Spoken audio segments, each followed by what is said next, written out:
Mother Teresa was born Angie Gonzi Pajaxiou on August 26, 1910, in Skopje Kosovo Vilayet of the Ottoman Empire, now the Republic of Macedonia. However, she considers August 27th, the day of her baptism, as her true birthday. Her parents were both devout Catholics, focused on instilling the concept of charity into their everyday lives. Angie's father died when she was only 8 years old, creating a strong relationship between her and her religious mother. Her mother regularly invited those less fortunate to have dinner with the family, claiming that they were not related by blood, but we are all related by God. Angie's personal relationship with God was strong. She attended church regularly and sang in the church choir. At the age of 12, Angie attended a pilgrimage to the Church of the Black Madonna in Letnes, where she first felt the calling towards religious life. In 1928, at the age of 18, Angie moved to Dublin, Ireland, and joined the Sisters of Loreto, taking on the name Sister Mary Teresa. After her first profession of vows, Sister Mary Teresa was sent to Calcutta, India, to teach at St. Mary's School for Girls. She found a passion in teaching the young girls of the poverty-stricken city, believing that through educating the women, she could empower them to overcome their poor conditions. After her first profession of vows, Sister Mary Teresa became Mother Teresa, vowing to a life of poverty, chastity, and obedience. Soon after, she was appointed as principal of St. Mary's. Mother Teresa's devotion to her students was unquestionable. However, she believed God needed more of her. While traveling to a retreat in the Himalayas, Mother Teresa claimed Jesus Christ himself spoke to her, instructing her to abandon her teaching post and bring aid to the poorest of the poor in the slums of Calcutta. Mother Teresa fought for over a year in order to be able to leave her position at St. Mary's. After finally leaving, Mother Teresa briefly studied basic medical care and took to the slums of Calcutta with nothing but God's will in her own 2 hands. This proved to be challenging for even someone as devout as Mother Teresa. She had no source of income and was forced to beg for food and supplies, in return gaining a unique empathy for those she aimed to help. Her struggle did not go unnoticed, and a group of women began to follow this woman called by God, aiding her in the goal to help those deemed unhelpable. This group of women would ultimately become known as the Missionaries of Charity. Mother Teresa's goals manifested when she established the Kalagat, a hospice in the heart of Calcutta.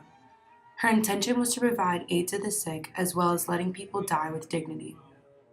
This was the first of many homes opened by the Missionaries of Charity. Shortly after, a hospice was opened for people dying of leprosy, a disease plaguing the streets of India. They also opened a home for homeless children and orphans. Although Mother Teresa's charity began in India, her mission spread across the globe. In 1985, at the peak of the AIDS crisis, the Missionaries of Charity visited New York and opened a home for those affected by HIV/AIDS, calling it Gift of Love. Throughout her life, Mother Teresa made it a point to love and care for those who were deemed unlovable, showing God's mercy to every individual that needed it, providing example to others on how to lead their own lives. Mother Teresa's selfless actions defied both social and gender norms of the time. These acts were honored by her recognition in the International Honor Quilt.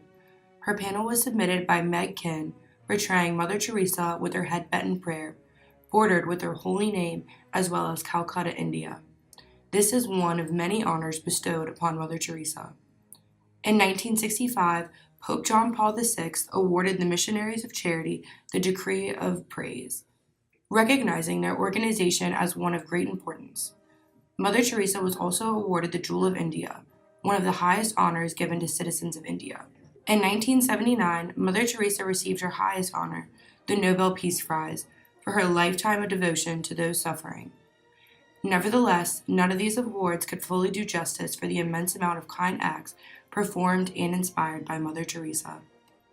On September 5, 1997, Mother Teresa passed away of natural causes in Calcutta, India. However, her legacy continues today. Recently, on September 4, 2016, Mother Teresa was canonized by Pope Francis, now regarding her as Saint Teresa of Calcutta, the highest honor for a woman in the Catholic Church. Mother Teresa's life was one of devotion, charity, and selflessness. Her acts inspired women across the globe to the call of a life of charity.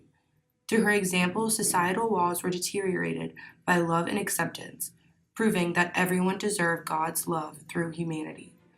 The name of Mother is fitting for Mother Teresa, as she provided young women with a strong female example, especially those rejected by the society in which they live. Mother Teresa's acceptance of those with leprosy and HIV/AIDS was also an important legacy, rejecting many of the stereotypes produced by society. Women, as well as men, continue to be inspired by Mother Teresa's legacy through her congregation of the Missionaries of Charity, continuing the call to a life of giving oneself to others. Mother Teresa's importance in our history is unquestionable, and to see her visions continue to unfold and shape the world is something of great beauty.